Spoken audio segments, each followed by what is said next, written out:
Bonjour et heureux de vous retrouver dans cette émission. Par quoi passe l'annonce de l'Évangile dans le monde rural? Voilà une question qui occupe le diocèse de Sées, en Normandie, et que nous poserons à son évêque, Monseigneur Jacques Habert. Monseigneur, puisque vous êtes l'un des moteurs de cette réflexion parmi vos confrères évêques. Sur le terrain, nous irons rencontrer les frères missionnaires des campagnes à la Carneille et les Salésiens de Don Bosco à Giel-Courteil. Une fois n'est pas coutume, nous parlerons aussi immobilier. À Mortagne, la maison paroissiale fait peau neuve et nous conclurons cette émission avec des images de la consécration du diocèse à Marie. C'était le 13 mai dernier pour la fête de Notre-Dame de Fatima. Monseigneur Jacques Habert, bonjour. Bonjour. Nous allons donc parler largement du monde rural dans cette émission. Vous êtes vous-même évêque de Sées depuis 2011, ça fait donc 7 ans. Un diocèse rural, bien entendu. Vous avez été observateur avisé de ce qui se passait sur ce territoire de l'Orne. Qu'est-ce que vous avez constaté ? Voilà, effectivement, ça fait 7 ans que je suis arrivé dans ce diocèse rural, moi qui arrivais de la banlieue parisienne. Donc il y avait un temps à la fois d'appropriation, de découverte et puis d'apprivoisement. Donc j'ai à la fois découvert une beauté de vie du monde rural qui me séduit toujours, encore une fois venant moi-même de la région parisienne, une qualité de vie, une qualité de présence, une fierté des personnes habitées dans leur village, dans leur commune.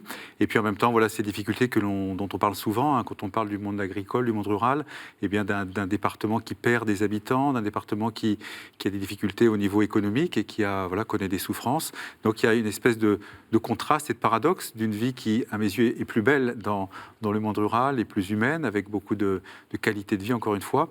Et puis en même temps, voilà, un département qui essaye, et moi je suis souvent en contact avec les élus, de faire en sorte de montrer tout ce qu'il y a d'attractif dans cette vie du monde rural. Alors, Monseigneur, la question, bien évidemment, pour l'Église, c'est comment évangéliser dans ce milieu rural.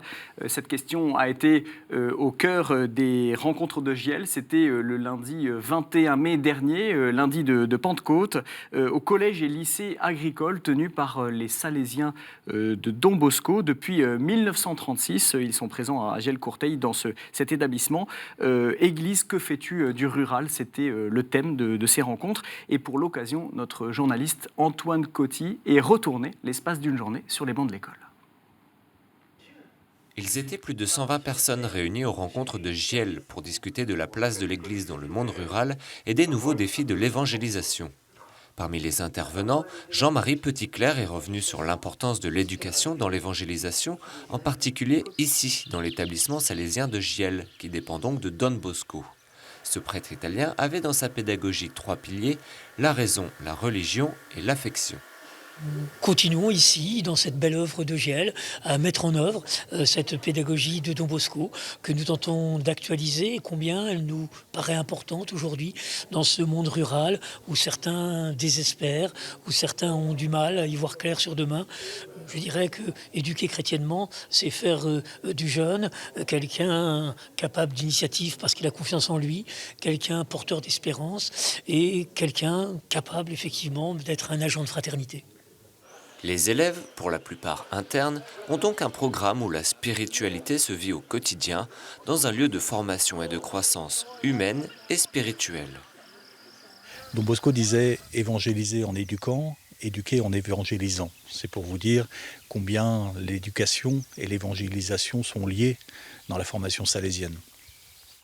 Concrètement, ça veut dire que tous les élèves ont une découverte de l'évangile au niveau du collège et au niveau du lycée professionnel. Il y a une heure qu'on appelle une heure de rencontre où l'APS, l'adjoint pastoral scolaire, rencontre systématiquement tous les lycéens à raison d'une heure par semaine pour parler des thèmes d'actualité sous la lumière de l'évangile et sous la lumière de Don Bosco. L'établissement Giel Don Bosco regroupe un collège pour des jeunes en difficulté, mais aussi le plus gros lycée agricole de la région. C'est là que la plupart des agriculteurs de l'Orne ont appris leur métier. La particularité de cette école de fait, ici à Giel, c'est de toucher des jeunes du monde rural, et beaucoup, et de former à des métiers professionnels. Et donc, résultat, ça nous permet d'avoir un contact avec des jeunes qui vont ensuite être des agriculteurs, des artisans, mécaniques, auto, etc. Et donc, c'est très important pour l'Église d'avoir là un contact avec avec des jeunes qui, par la suite, auront connaissance de l'Église, auront des liens avec l'Église en raison de ce qu'ils ont pu vivre dans cet établissement. En mai 2013, les évêques de France ont promulgué un nouveau statut pour l'enseignement catholique, renforçant la tutelle des évêques sur les établissements. Ce texte renouvelle le soutien de l'Église pour l'exercice de la tâche éducative et rappelle la beauté de cette mission.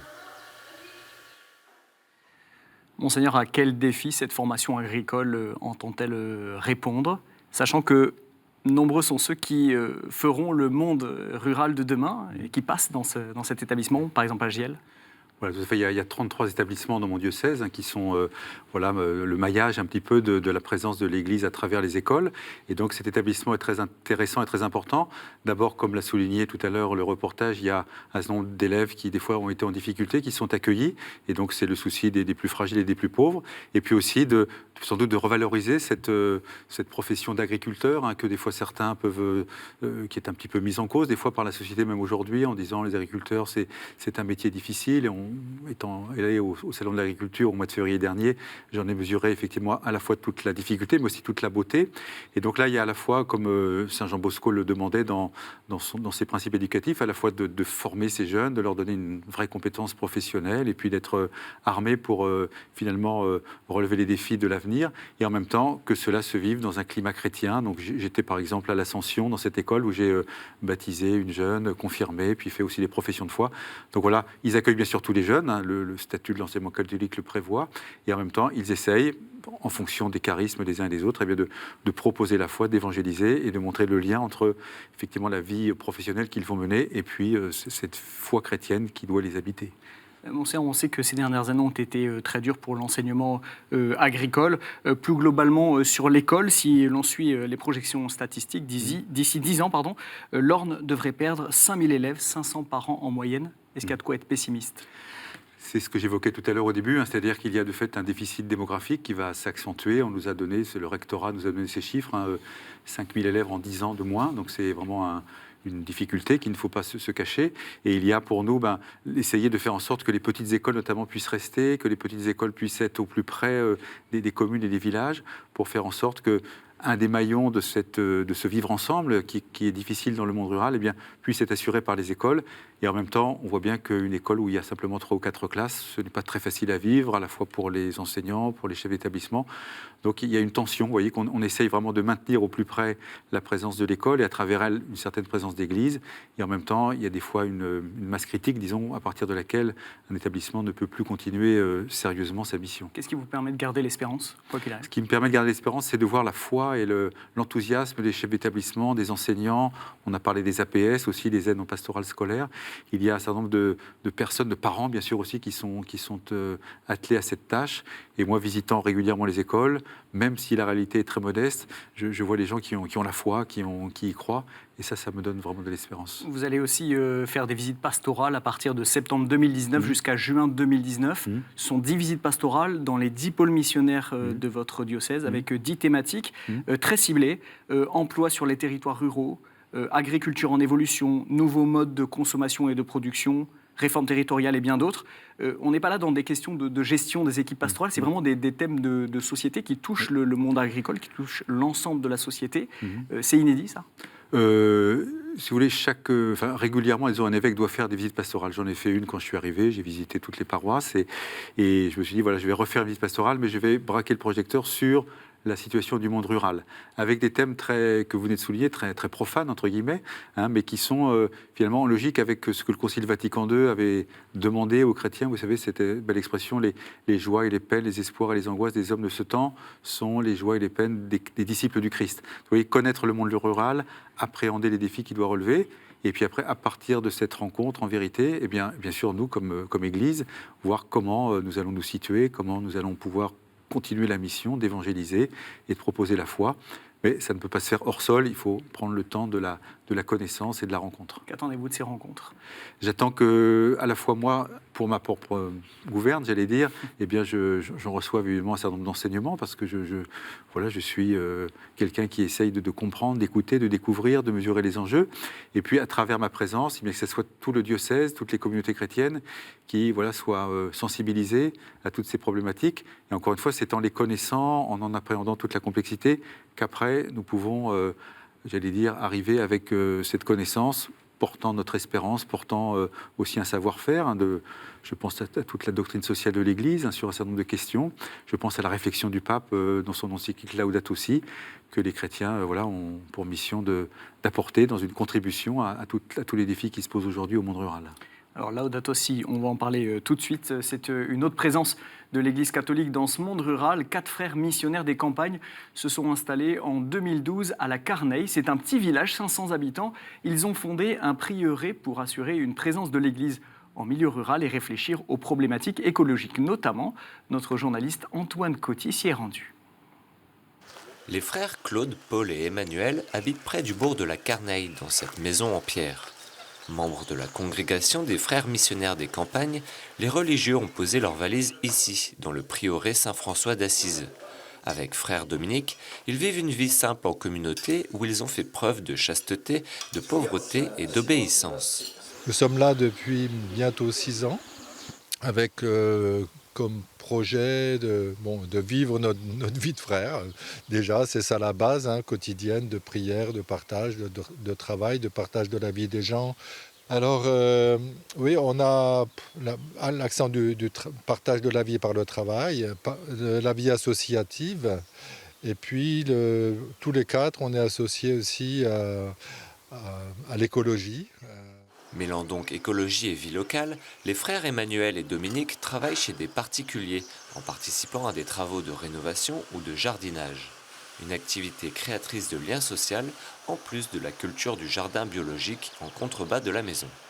J'essaye que les cultures aillent bien les unes avec les autres, c'est-à-dire qu'en permaculture, on essaye de faire voisiner des cultures par exemple comme les poireaux avec d'autres cultures comme les carottes dont les prédateurs s'excluent mutuellement. Au sein de la maison, chacun prend son tour pour la préparation des repas, la lessive ou le repassage, comme dans n'importe quelle famille. Vous savez, il faut vivre, il faut respirer, il y a le jardin, il y a l'équilibre des rencontres d'une manière toute simple, quand je vais au café, quand je vais à droite, à gauche. Moi je fais, c'est pas du rendement, c'est de voir comment je le vis avec le Seigneur, comment je le prie personnellement et ensemble. Les frères prient 3 fois par jour dans la petite chapelle de la maison et aident les responsables des paroisses alentours. À l'image des premières communautés chrétiennes, ils ont choisi de tout mettre en commun et ainsi vivre comme les apôtres, une vie fraternelle dans la simplicité. Alors, Monseigneur, c'est vous qui avez voulu la venue de ces frères des campagnes. Quelle porte nouvelle cette communauté, cette petite communauté, ouvre-t-elle finalement dans l'évangélisation dans ce monde rural ? Je suis touché de voir ce reportage parce que je les aime beaucoup, enfin je les aime tous, mais eux en particulier parce qu'ils ont vraiment une présence très simple, très évangélique. Et vous voyez, quand on parle d'évangélisation, on a évidemment en tête l'image d'un Saint Paul qui va annoncer l'Évangile et Dieu merci, nous le faisons. Et il y a un renouveau, je trouve, très beau dans l'Église où des gens vont annoncer l'Évangile explicitement, directement. Puis il y a aussi cette présence.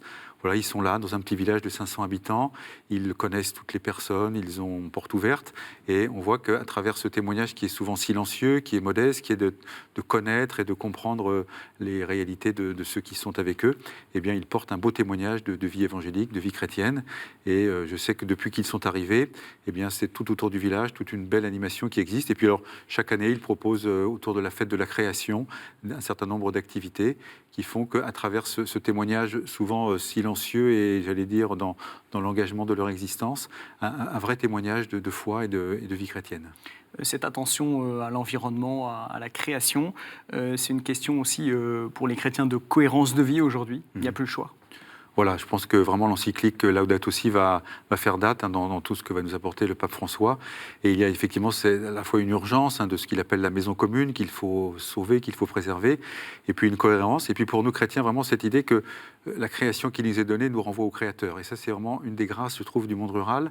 Dans le monde urbain, on est entouré un petit peu de ce que l'homme a fait, et c'est très beau. Mais là, dans le monde rural, on est en lien direct et spontané avec la création. Une création qu'il faut exploiter, mais aussi une création qu'il faut préserver, qu'il faut partager, et dont aussi il faut penser aux générations futures qui devront bien sûr la gérer eux aussi. Donc toutes ces questions sont au cœur de l'encyclique, et les frères le vivent. Ça, c'est vraiment une nouvelle porte pour l'évangélisation. Il me semble que dans l'Église, il y a beaucoup de lieux qui réfléchissent, et notamment des abbayes, un certain nombre aussi de communautés nouvelles qui se sont attelées à cette question. Et on sent que dans les années qui viennent, ce sera pour notre Église en France, mais dans l'Église catholique universelle, un enjeu très important de présence et d'évangélisation. Il y a aussi cette question de la proximité avec les gens. On entend un des frères qui dit quand je vais au café, voilà c'est ça, quoi. C'est une des tensions que nous vivons dans la pastorale, à la fois la proximité qui est absolument nécessaire, et puis en même temps qu'il faut mutualiser, il faut se regrouper, parce que dans un petit village, on imagine bien qu'il n'y a pas toutes les ressources nécessaires. Donc préservons tant que c'est possible cette proximité, et ils en sont un signe. Et en même temps, voilà, ils sont associés aux paroisses alentours, et quand il y a, par exemple, on imagine la préparation de la confirmation ou d'autres sacrements, et bien sûr, ils vont s'associer à la paroisse voisine. Ce modèle, on peut dire, de communauté, est-ce qu'il est applicable aujourd'hui aux paroisses de l'Orne, par exemple? Eh bien, il y a ici comme un modèle, peut-être une expérimentation. Moi, ce que j'espère, c'est que ça portera du fruit, que voilà, la façon dont ils vivent, la façon dont ils sont aussi fraternellement unis les uns aux autres, c'est très beau de les voir prier ensemble, de les voir partager ensemble, et bien que ça puisse être contagieux, et que dans tel ou tel lieu où il n'y a plus un curé, où il n'y a plus une communauté chrétienne peut-être explicitement présente avec tout ce qu'elle peut représenter, bien, des petites communautés comme ça de proximité puissent se développer. C'est certainement une piste qu'il faut approfondir et favoriser. On parle beaucoup de la désertification rurale, du manque de prêtres également. Là aussi, c'est un appel que vous lancez aux laïcs pour vraiment faire vivre leur clocher, faire vivre les communautés localement. Voilà, c'est vraiment une antienne que les diocésains m'entendent souvent reprendre. Voilà, il y a la mission des prêtres qui est irremplaçable, et nous avons besoin de prêtres, et je le dis et je le redis. Et puis, il y a la part que chacun peut et doit prendre. Oui, en ce moment, c'est un peu la période des confirmations. Alors, les jeunes sont confirmés, des adultes aussi ont été confirmés. Et je redis à chacun, nous sommes tous, de notre baptême, notre confirmation instituée, prêtres, prophètes et rois. Et donc, chacun doit tenir à sa place, mais tout doit tenir vraiment la responsabilité qu'il reçoit du Seigneur d'être associé à la mission de l'Église. Monseigneur, la mission prend aussi des aspects très concrets dans la gestion des biens immobiliers. Une fois n'est pas coutume, on va en parler dans cette émission. À Mortagne, au cœur de l'un des 10 pôles missionnaires du diocèse, le Perche Nord, la maison paroissiale fait peau neuve, 700 mètres carrés, qui vont permettre de favoriser l'accueil et les rencontres. Le père René-François Charbonnel, curé de Mortagne au Perche, nous explique les raisons de ce projet. Cette maison paroissiale appartient au diocèse depuis plus de 70 ans. Elle a beaucoup servi pour pas mal d'éléments de la vie pastorale. Et le projet face auquel nous sommes aujourd'hui est un projet de réhabilitation de cette maison. L'histoire du lieu, sa proximité avec le centre-ville, on est en face de l'église, on est à 50 mètres de l'ensemble scolaire. Il y a des générations qui ont fait du catéchisme ici, qui ont même été scolarisées. Tous ces éléments nous ont fait, en discussion avec l'évêque, nous ont fait choisir finalement de réhabiliter ce lieu pour donner vraiment un enracinement et une visibilité à l'église au cœur de la cité. Alors c'est vrai qu'on est dans une paroisse, dans un secteur où au niveau de la population, les communes, rien que la commune de Mortagne, c'est 33, enfin la paroisse c'est 33 communes. La paroisse d'à côté qui est liée ici dans le même pôle, c'est 32 communes. Donc en tout, ça nous fait un nombre de clochers important. Et de quelle manière on peut rassembler ces gens qui sont très dispersés pour pouvoir rassembler nos forces et être capable d'avoir une certaine impulsion. Monseigneur, pourquoi investir finalement dans un projet de cette envergure, alors qu'on sait que les finances du diocèse peuvent être fragiles. On sait aussi que le Mortagne, comme dans bien d'autres endroits, connaît ces problématiques du monde rural dont on a parlé précédemment. Alors la question c'est pourquoi, est-ce que c'est se donner aussi les moyens de la mission, mais comment choisir ? Voilà, une des actions que j'ai menées quand je suis arrivé, c'est de de réaliser un certain regroupement. Alors les paroisses restent la cellule de base, mais on a rassemblé les 33 paroisses en 10 pôles missionnaires. Donc là, on a un pôle missionnaire du Père Chenord, hein, et comme vient de l'indiquer le Père René François, qui est aussi vicaire épiscopal, eh bien, ça lui fait 65 communes. Donc on se dit pour 65 communes qu'il y ait une maison bien identifiée, avec des salles, avec un certain confort de rencontre, me semble important. Donc finalement, chacune des 60 communes, des 60 clochers contribue à l'édification de cette maison où chacun devra se sentir chez soi. Et donc, on a voulu que dans les 10 pôles missionnaires, il y ait 10 maisons bien identifiées dans lesquelles, encore une fois, alors, préparation au baptême, préparation au mariage, catéchèse, conférence, mais qu'on soit équipé matériellement, alors qu'il n'est pas possible de nous imaginer dans les 65 communes autant de salles paroissiales. Donc, c'est finalement un équilibre à tenir entre ce genre de pôle comme à Mortagne et la présence d'une communauté, comme on l'a vu précédemment avec les frères des campagnes. Voilà, c'est cette tension que j'évoquais, c'est-à-dire regroupement, mutualisation et puis proximité. Vous voyez, le Père René François, il est souvent en voiture pour aller visiter tous les clochers. Et en même temps, je l'encourage à ce que quand il fait une réunion importante, eh bien, elle se passe effectivement à Mortagne et dans de bonnes conditions. D'où cette maison paroissiale où vivront aussi, ce sont les pères de la communauté Saint-Martin, qui vivront aussi une vie fraternelle et communautaire. Parce que la question que certains peuvent se poser, c'est aussi, est-ce que finalement cette maison remplace la paroisse ? Alors non, canoniquement, et j'allais dire même d'une façon existentielle, la paroisse doit demeurer l'échelon le plus près du terrain et le plus fondamental, même si déjà les paroisses sont des regroupements de communes. À l'époque, je pense qu'il y a 50 ans, il devait y avoir 300 paroisses dans l'Orne, il y en a maintenant 30, 10 pôles missionnaires. Donc vous voyez, c'est une tension que vivent d'ailleurs les gens sur d'autres domaines, pour l'école, pour les loisirs, pour le sport, un certain nombre d'activités. Un petit village ne peut pas tout assurer, y compris dans la vie ecclésiale. Essayons de maintenir la proximité, mais vraiment essayons de nous regrouper, parce que la vie communautaire fait partie de la vie chrétienne. Alors, Monseigneur, vous avez voulu, le 13 mai dernier, consacrer justement tout votre diocèse à Marie, le jour de la fête de Notre-Dame de Fatima. On va en voir tout de suite un extrait de cette prière de consécration que la web télé du diocèse de Sées a tournée. Sainte Vierge Marie, depuis les origines de l'Église, le peuple de Dieu se confie à votre intercession. Dans la prière du rosaire, nous vous contemplons dans votre pèlerinage terrestre à la suite de votre Fils. Nous savons que vous continuez votre mission aujourd'hui en priant pour nous. Dans la fidélité au Saint-Pape Jean-Paul II qui a donné à l'Église les mystères lumineux, nous vous confions maintenant notre diocèse. Monseigneur, pourquoi cette consécration ? Voilà, je dois avouer qu'il y avait un aspect assez personnel dans cette décision que j'ai prise à la fin de l'année 2017, après avoir fait 2 pèlerinages à Fatima, qui était le centenaire des apparitions de 1917. Et voilà, je me suis dit, on a beaucoup travaillé sur la proximité, on a beaucoup travaillé sur le regroupement des paroisses, on a beaucoup travaillé sur l'évangélisation. Et je me suis dit, remettons-nous devant la Vierge Marie, qui est le modèle, comme le Concile Vatican II nous l'a si bien redit, le modèle de la vie de l'Église, le modèle du disciple missionnaire. Et donc, consacrant le diocèse à Marie, j'ai invité tous les diocésains à vivre comme Marie, cette disponibilité à l'esprit, cette disponibilité à la parole de Dieu. Et c'est-à-dire c'est une consécration à l'échelle du diocèse, mais chaque catholique doit lui-même faire sa propre consécration à Marie. Voilà, ça a été une consécration diocésaine, donc communautaire. Il y avait plus d'1 millier de personnes sans doute rassemblées à la cathédrale. Et puis après, chacun, ceux qui étaient présents, puis des petits feuillets ont été distribués, pourront revivre cette consécration. Certains peut-être la revivront tous les 13 mai ou à tel ou tel moment de l'année liturgique. C'est relancer chaque catholique dans sa propre vocation. Saint Louis-Marie de Montfort dit, nous sommes consacrés à Dieu de par notre baptême, et ça je l'ai redit fortement, mais Marie est un chemin très sûr pour mieux vivre cette consécration au Seigneur et se consacrant à lui, eh bien comprendre la mission que nous devons tous assumer dans l'Église et dans le monde. Qu'est-ce que ça peut transformer dans l'Église catholique de l'Orne ? Ce que j'ai souhaité, c'est que cette consécration soit sous le signe de la vocation, au sens vraiment très large du terme, vocation de prêtre, vocation de religieux, de consacré, vocation de laïc, vocation de gens engagés dans la cité, vocation de personnes au service des plus pauvres. Pour cela, il y a vraiment pour moi une grande espérance que cette consécration, qui est bien sûr un temps donné dans la vie liturgique du diocèse, eh bien, porte du fruit, chacun prenant le temps peut-être de reprendre cette prière et de se demander, moi finalement, Seigneur, à quoi m'appelles-tu ?